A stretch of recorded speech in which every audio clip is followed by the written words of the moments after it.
Well, this is number 2 in a short sequence, or sequence, I should say, sequence of short videos about passing the baton and trying to pass some of these ideas along before December 31st, 2019. And if I'm graced with another year in 2020, then there'll be time perhaps to dialectize, to debate in a dialectic manner some of these ideas. So the first one was about the future of a society where no one goes to college, and people who are successful get these technology educations that earn them a lot of money pretty fast, and you have technocracy, and I call that one speedboats with no ballast.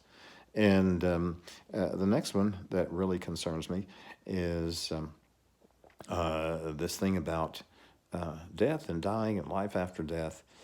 And I can just say that at this stage where I am living, I am so grateful I have the faith that I have. You know, I hadn't manufactured it. I searched and looked and looked and looked, and I think I've bought into the best show in town, for my money at least. And I worry about young folks who don't have that. And I think about the quest for life after death through paying $2,000 or $20,000, I don't know how much, $2,000 or something like that to freeze your body at the, right away at the time you die, and that's your hope for eternal life or longer life or something. And I have two answers to that. One, the first one is, man, that seems so wrong that even in death, the rich get the best deal. I mean, I can understand that and kind of handle it and deal with it on earth. But in the hereafter, if money can buy stuff and poor people get the short end of the stick again, that ain't fair. And the other one is, I find it, kind of a flaw in that is that I think, why not just have some of your hair saved or something like that, like in Jurassic Park, and they recreate you from the DNA of your hair. They clone you, from the DNA of your hair. But either way, I don't think soul survives either one of those things. I don't think soul survives. I mean, just in pure neurological terms, I don't think all of that neurological stuff up in your brain and in your body memory, your brain memory, all that stuff, I doubt that would survive deep freezing, even if it's like instantaneous. Don't think that would survive. And even though, hey, they might be able to regenerate your tissue, and also cloning might come out looking a lot like you, but I don't think the Tyrannosaurus Rex had any memory of the previous dinosaur he or she was.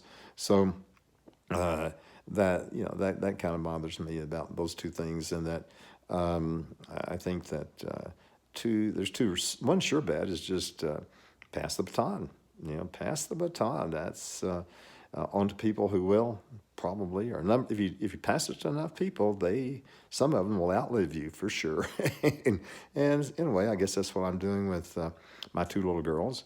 But then on the other side, from the Christian point of view and the belief in life everlasting, everything, man, I tell you what, people say, oh, you've just convinced yourself, and you're so stupid because you haven't thought through the whole thing. And if you had reasoned as deeply, if I have reasoned about this and thought about it, then you would realize that you're full of shit. Well, I may be, but it doesn't feel like it.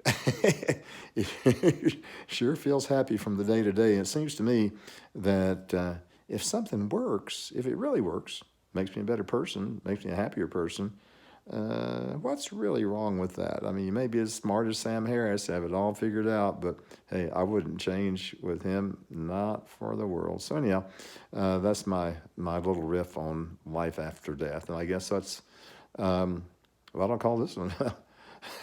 Death after death or life after death. So, okay, that's number 2 in the series. Bye.